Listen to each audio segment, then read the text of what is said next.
Hola a todos, yo soy Alexis Jardines, ustedes ya me conocen, los que me conocen, que son del canal. Bueno, no necesito presentarme, pero si usted es nuevo aquí, pues tiene casi 300 vídeos de filosofía básicamente, siempre todo va a girar en torno a la filosofía. No importa que estemos analizando la física, la mecánica cuántica, la psicología, lo que sea, pero el canal es un canal de filosofía, ¿no? Y siempre para tratar de aportar algo. O sea, que cada uno de mis vídeos está destinado o a resolver una paradoja, a resolver un enigma, un misterio, a aportar de alguna manera. En este caso, que es uno de los vídeos más modesticos, puedo decir, pero quizás si se desarrolla es un poquito complicado, pero es modesto en el sentido que voy a describir, le voy a decir cuál es el método que yo utilizo en mi filosofía. Los que son de mi canal saben que yo tengo mi sistema filosófico propio.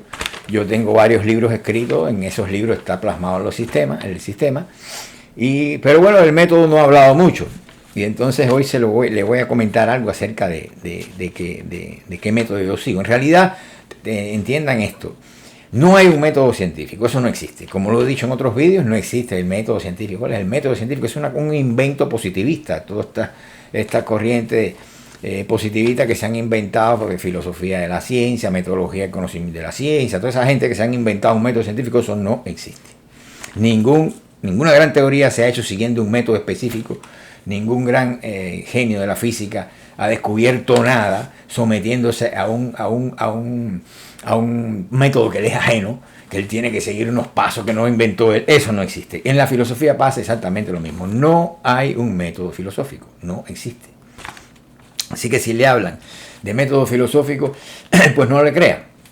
Simplemente no existe. Descartes tenía su método, Spinoza tenía su método, Hegel tenía su método, porque el método es parte del sistema mismo, tiene que estar integrado al sistema. Bueno, quien mejor ha tratado esto es precisamente Hegel, criticando toda la metodología esta formal, todos estos métodos que son impuestos como camisa de fuerza al contenido. Hegel en eso es un maestro.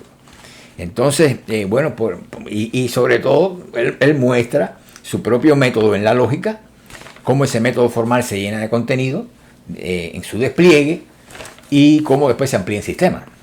Esa ampliación del método en sistema es el final de la lógica.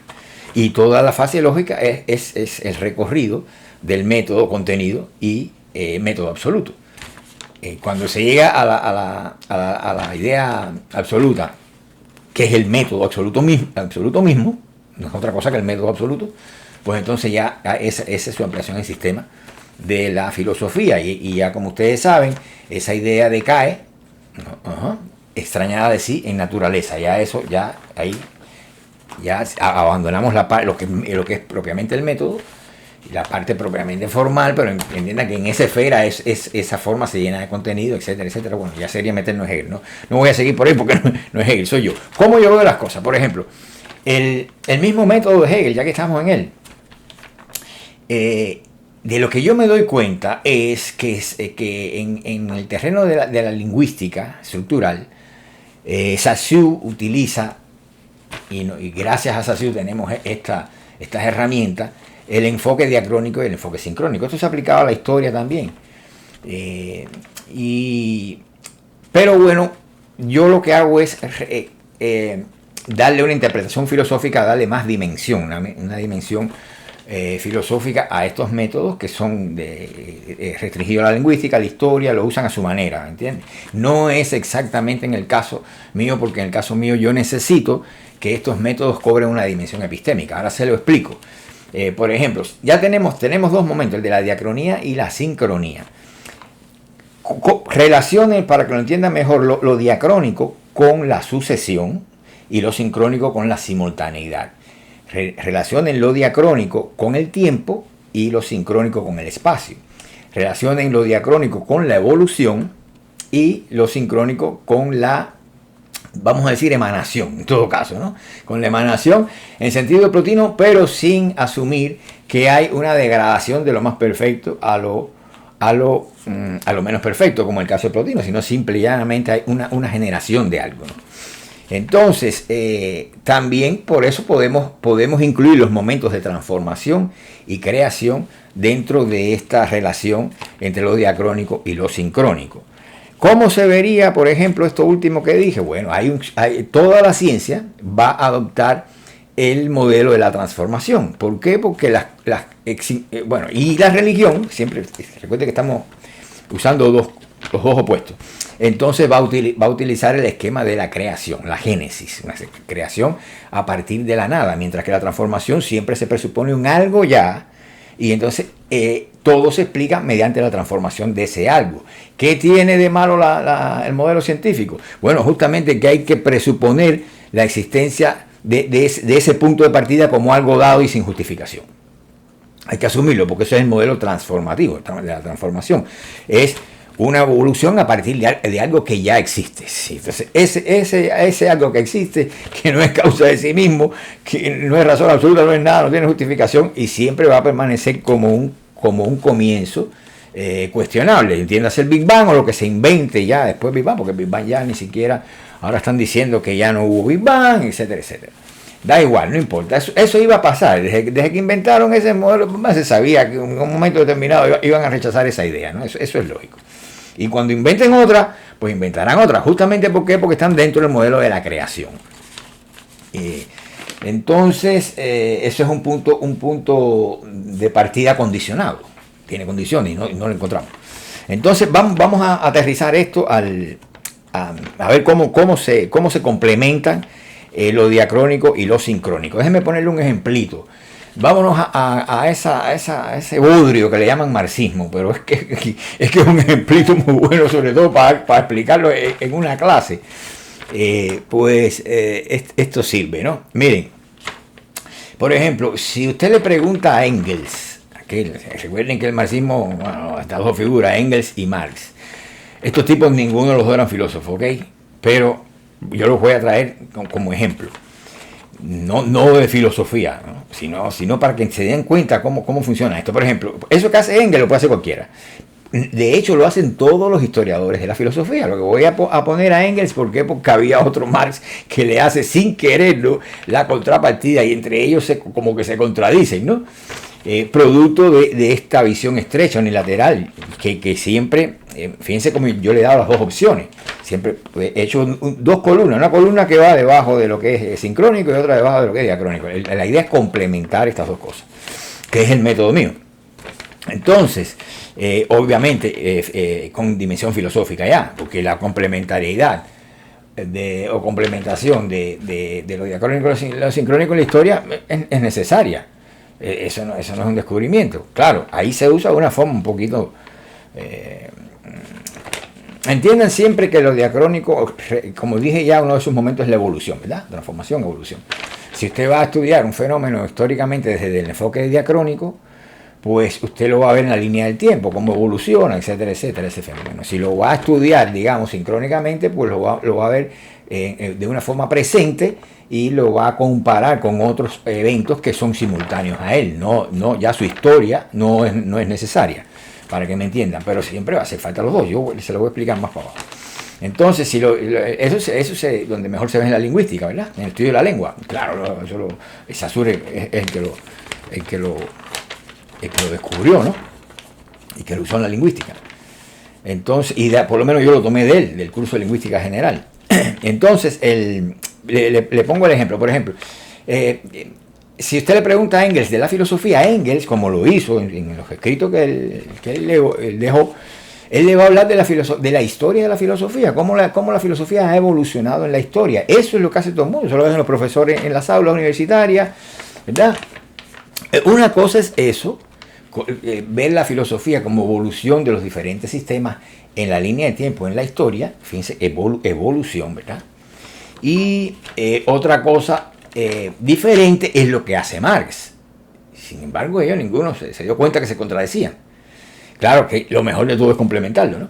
¿Qué hace Marx? Marx dice que la filosofía fíjense que es un análisis presentista, clavado en el presente, ¿verdad? Fuera del tiempo.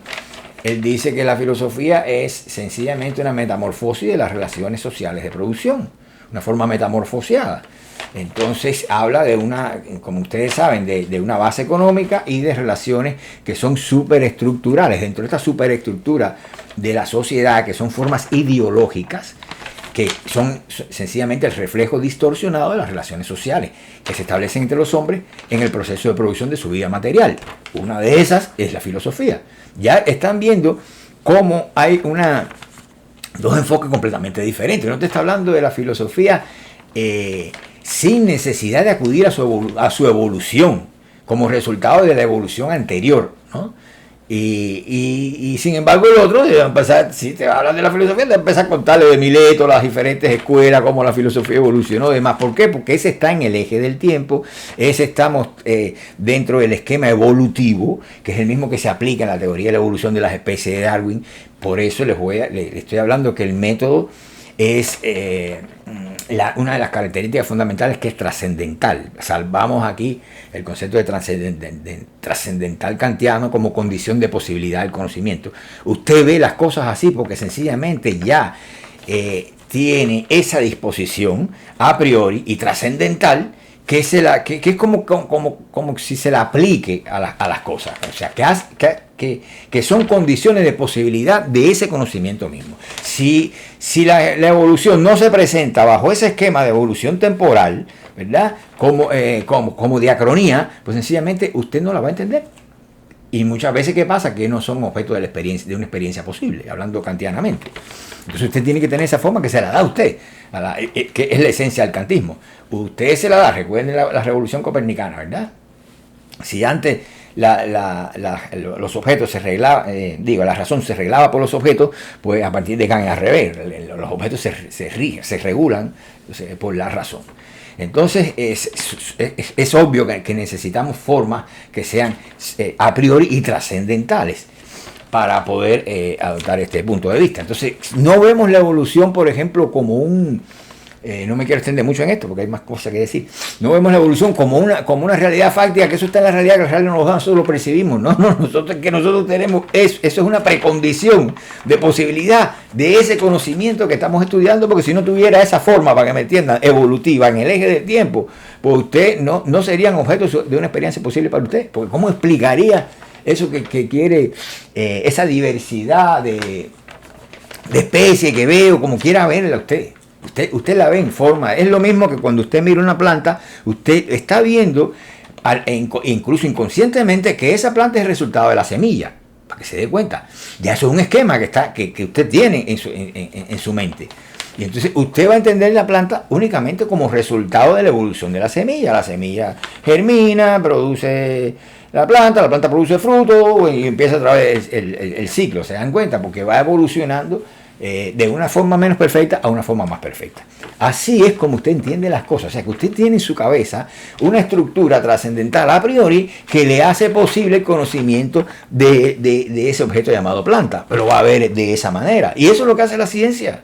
Por eso se tiene que inventar un Big Bang, para ver que el universo actual es el resultado de la evolución de ese Big Bang y llega a través de la línea del tiempo, y llega a este punto, a este estado presente. Sea lo que sea, como si van a explicar un zapato, ese va a ser el esquema que se le va a aplicar. Y uno se pregunta, bueno, entonces eso es un esquema, eso es una forma trascendental, a priori, independiente de la experiencia, que hace posible el conocimiento de esa cosa. Es al revés, hay que verlo kantianamente, ¿no? Entonces, pues así, o sea, Engels está situado en el eje diacrónico, y va a ver la filosofía como resultado de la evolución de los diferentes sistemas filosóficos hasta el sistema más actual. Marx lo va a ver de otra manera. Marx va a ver la estructura de la sociedad, y en esa estructura de la sociedad va a deducir la filosofía como una forma metamorfoseada de esas estructuras que él está observando y que tienen naturaleza y carácter de presencialidad, ¿okay? Sin necesidad de estar sometida al eje del tiempo, ni mucho menos. Y están hablando de la misma cosa los dos de filosofía.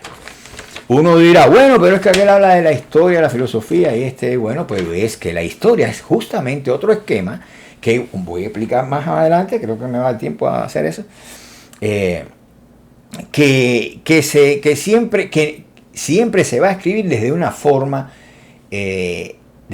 una forma dominante ya de la cultura. No es que exista la historia per se, que existe una sola historia, no es tampoco así. Entonces vamos a ver, le voy a poner otro ejemplito que es mucho mejor y que sirve también para la historia. El ejemplo del cálamo, este es el que yo utilizo en clase. Yo le pongo a mis estudiantes el ejemplo del cálamo y le digo, y en el otro extremo pongo el boli electrónico, el bolígrafo electrónico. Entonces aquí se abre la pregunta, bueno, ¿el bolígrafo electrónico es el resultado de la evolución del cálamo? Tú tienes dos formas de explicarlo. Tú puedes decir, el bolígrafo electrónico no es más que un cálamo, pero un cálamo moderno. ¿Entiendes? Sirve para escribir y que se cuando. Pero el problema está en que tienes otra forma de explicarlo también. No tienes que recurrir al tiempo, irte para allá hasta al origen, cómo fue que se inventó el cálamo, cómo el primer tipo de lápiz que hubo, si le quieres llamar. Pero esto te lo convierte todo en un esquema que deja fuera muchas cosas y te hace unilateral el enfoque. Y no llegas a la esencia de la cosa. Ya está predispuesto el esquema ese. Tú sabes lo que va a pasar. Va a evolucionar en el tiempo hasta que llegue el bolígrafo electrónico. Pero usted nunca entendería el bolígrafo electrónico como resultado de la evolución del cálamo. Y ya aquí tiene un problema ya. ¿Por qué? Porque la lógica del bolígrafo electrónico no está contenida en el cálamo. Si usted quiere entender mejor o por lo menos de forma complementaria, si quiere que ese considere el cálamo, no molesta para nada su idea diacrónica del cálamo.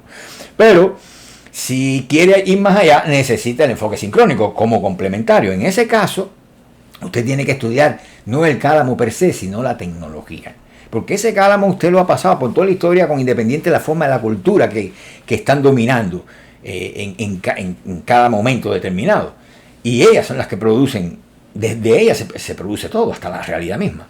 Entonces, como usted hace extracción de eso, pues va por ir para allá, por bota 7 leguas, por arriba de la historia, no tiene problema ninguno porque el enfoque es diacrónico. Pero, ¿qué sucede? Que para poder entender lo que es un bolígrafo electrónico, usted necesita entender la tecnología, que es justamente la forma de la cultura que lo produce.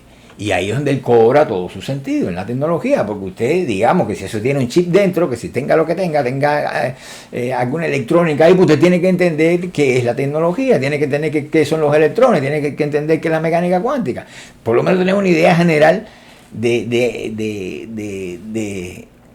la electrónica, vamos a decir, que es el fundamento de las tecnologías actuales para entender el bolígrafo electrónico. Si usted lo entiende de esa manera, usted no necesita, puede vivir toda su vida sin saber que el cálamo existió, para que me entiendan. Pero bueno, los enfoques también existen, ese enfoque también existe y deben ser complementarios con el otro para tener una idea mucho más general de lo que se está analizando. Esto es la manera en que yo veo las cosas, ¿ok? Entonces, ¿qué pasaría si se obvia estos dos enfoques? Le digo enfoque, pero son dos dimensiones complementarias de un mismo método, ¿no? Entonces, ¿qué pasaría si se obvian? Por ejemplo, vamos a poner el ejemplo del principio de la causalidad. Vamos a poner aquí la hipótesis que también uso en clases del ancestro africano. Fíjense, si nosotros veamos esto, ustedes verán lo que va a pasar, porque en el fundamento de esta decisión de lo diacrónico, lo sincrónico y todo lo que le he venido hablando, está la realidad misma y la noción de realidad que yo defiendo, que es considerarla como una configuración acto virtual. El momento del actual y lo virtual es lo que está debajo de todo esto, sosteniendo todo eso, pero ya estamos ahí hablando de sistema más que de método. O sea, se transfiguran y esto que hasta ahora se llamaba diacronía y sincronía se va a llamar dimensión virtual y dimensión actual de la realidad.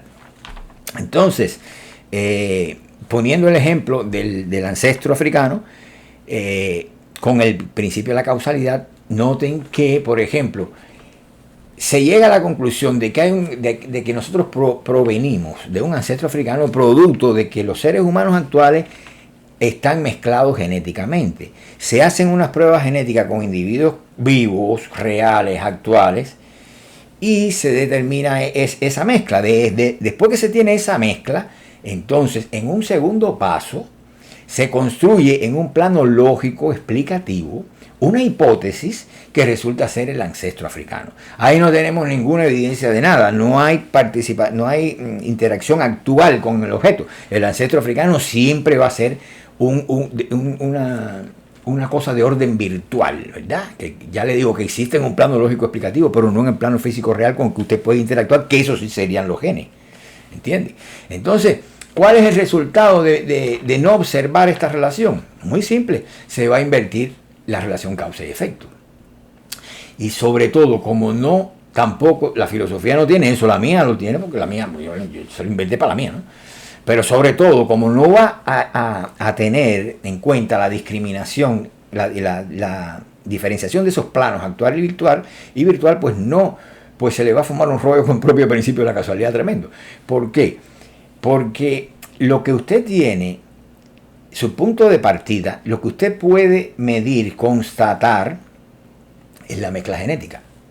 Lo otro es una inferencia a partir de la mezcla genética que ya ocurre en un segundo momento y sin embargo, y en un plano que es lo más importante, explicativo, ¿verdad? Que no es el de la mezcla genética, que es un plano actual con el que tú puedes interactuar físicamente. Tú lo vas a deslizar con todas esas características de virtualidad que tiene, que no tiene nada que ver con la mezcla genética, y lo vas a poner en el principio a título de causa. Pero ¿quién vino primero? Si vamos a seguir hablando en forma, usando el tiempo. Primero vino la mezcla genética, no el ancestro africano. Fíjese para que usted vea. El punto de partida, lo que usted constata, con lo que usted interactúa, es la mezcla genética, lo que usted determina que existe. Y después en un segundo paso, construye una hipótesis explicativa. Esa hipótesis explicativa va a ser la causa de la mezcla genética, cuando en realidad lo que está pasando es al revés. Lo que realmente pasó de manera actual es que usted constató la mezcla genética y después construyó aquella hipótesis. Y por lo tanto, la causa real, la causa de esa hipótesis construida por usted es la constatación de la mezcla genética. O sea, lo que usted va a llamar efecto. Cuando lleve a cabo este tramposo proceso de reversión, ¿no? O de... Ahora no me sale el nombre, pero sí, de reversión de esta relación. Entonces, eso sería, lo que le estoy diciendo es que en este caso, pues lo que realmente es causa va a ser efecto, y lo que realmente es efecto, usted lo va a poner a título de causa. ¿Por qué puede hacerlo? Simple y llanamente porque ambas cosas no existen en el mismo plano de realidad. Si existiera en el mismo plano, cosa que es imposible, no podría jamás decir que el hombre viene de ahí, del ancestro africano. Es imposible.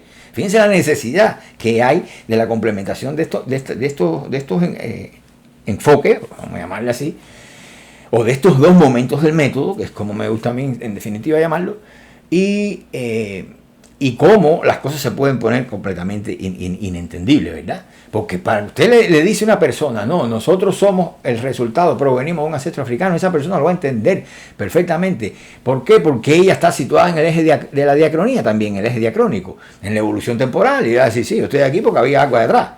Pero el disparate total a nivel epistémico y epistemológico de los dos que se está cometiendo es brutal. Porque no, si están en dos dimensiones distintas de la realidad, no pueden interactuar. Y si no, y escuchen esto, que no se lo olvide, no pueden interactuar. Se lo deletreo, no pueden interactuar. Entonces, si no pueden interactuar, entonces no puede haber relación causa y efecto. Fíjense qué rollo se le forma con el principio de la causalidad, que es un principio básico para la ciencia. Si no es de lo más básico. Y eso es sencillamente así. Ya desde la época griega, el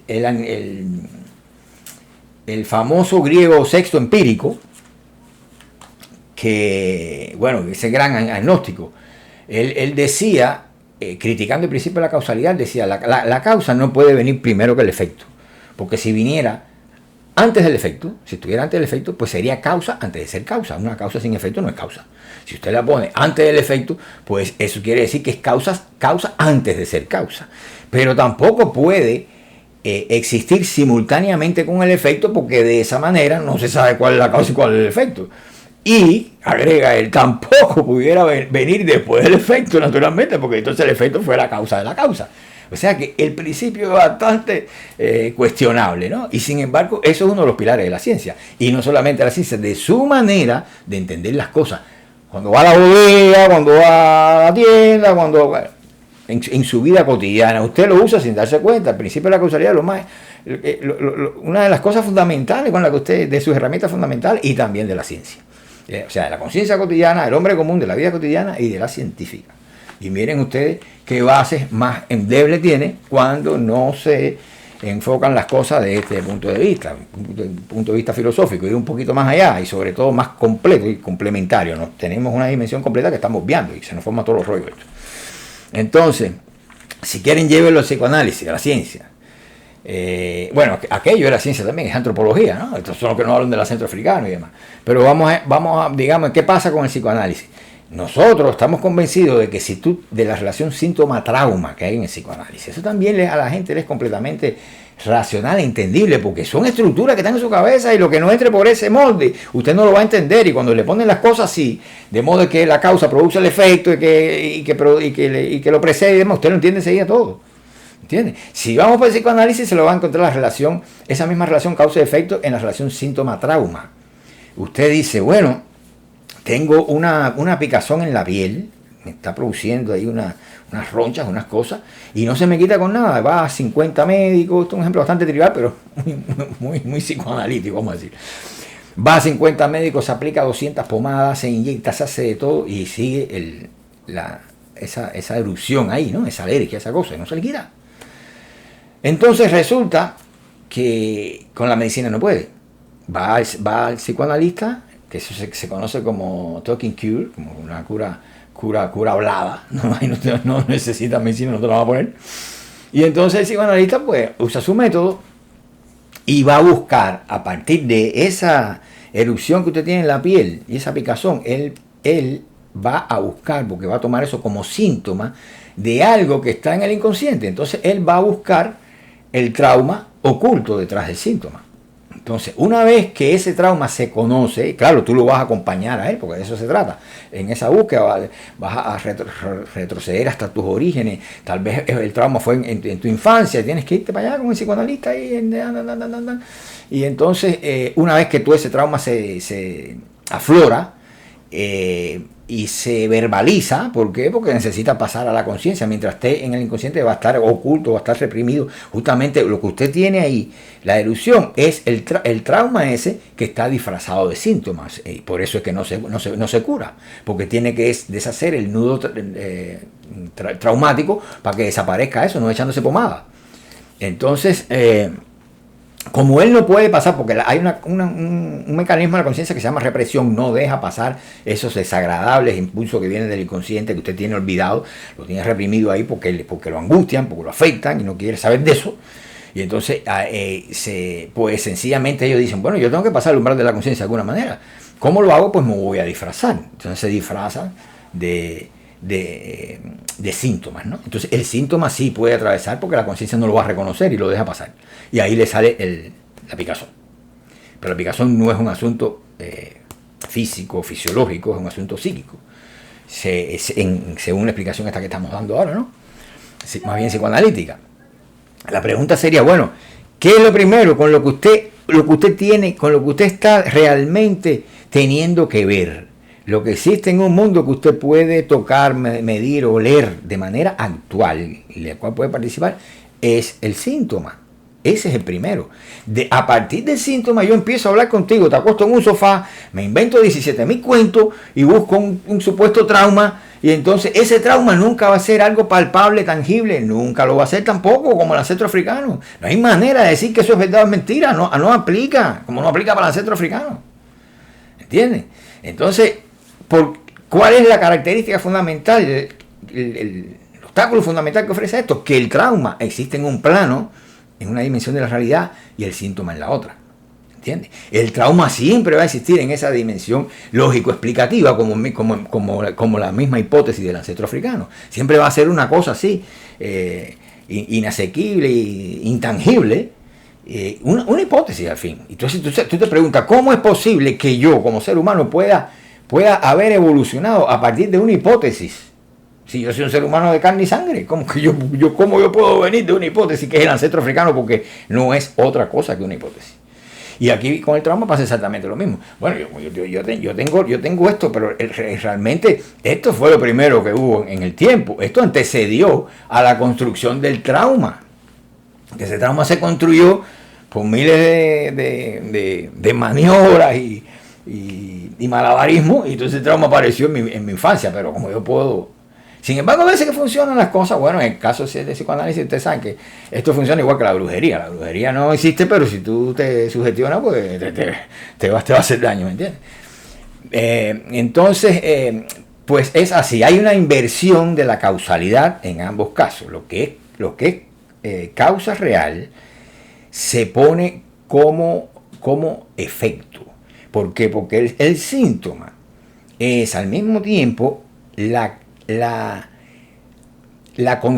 posibilidad de la construcción de esa hipótesis explicativa que usted va a tener y que va a deslizar a modo de causa en el eje del tiempo al principio, para que sea causa.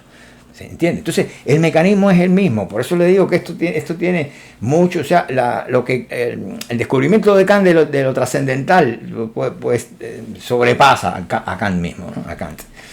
Entonces, y de lo a priori también. Porque estas cosas son a priori, son a priori de la misma manera que trascendentales. Entonces, vamos a ver... la solución, vamos a ver qué solución le damos a esto. Bueno, como ya pueden haberlo adivinado, la solución está en el tema de la configuración acto virtual, que es como yo defino la realidad. Siempre digo, lo real es una configuración acto virtual. Siempre que usted tenga algo actual, va a tener algo virtual correlacionado, siempre.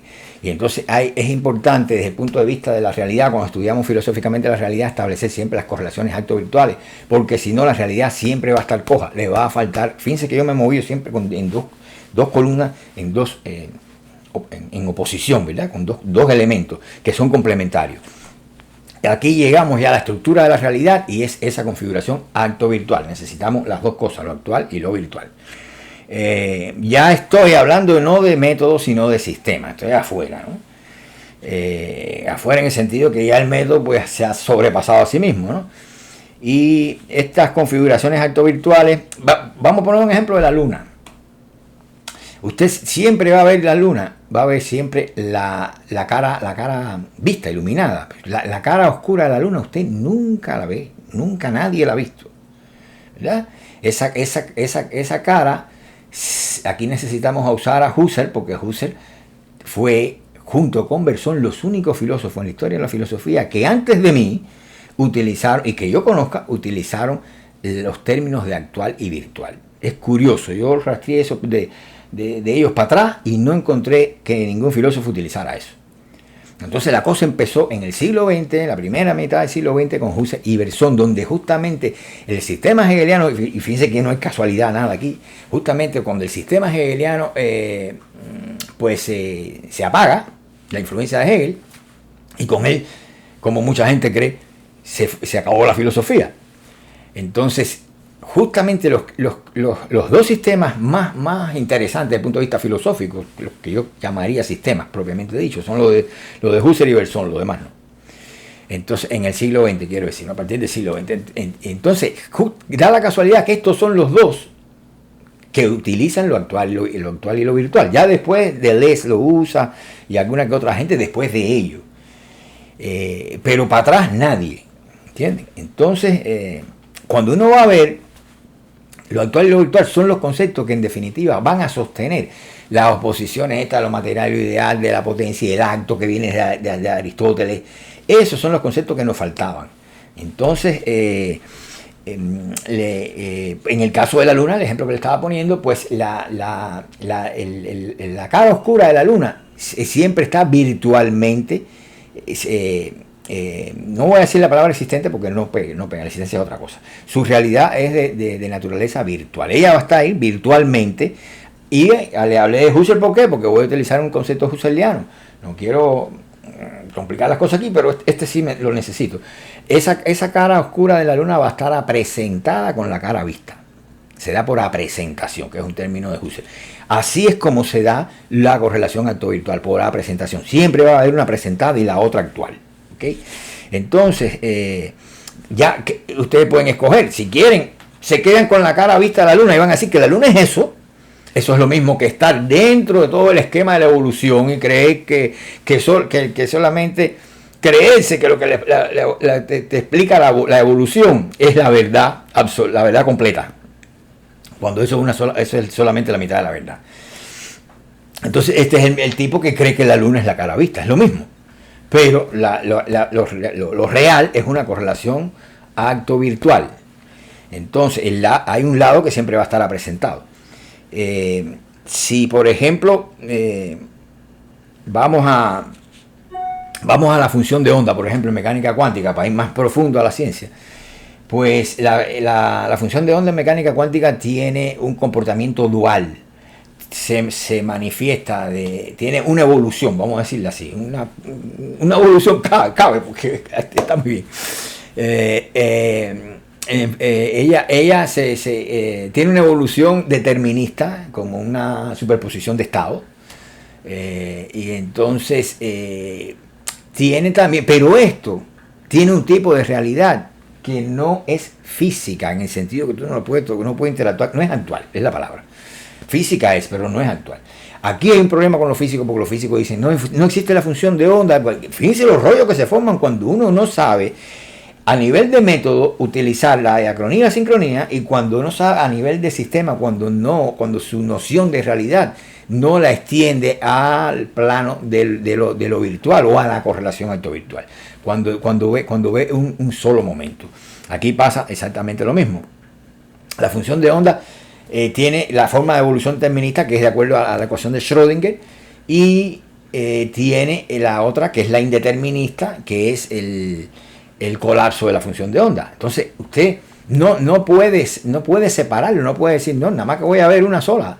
Y no, porque es que ella tiene esas dos formas de manifestarse, de evolución, y una palabrita de evolución sirve para la otra.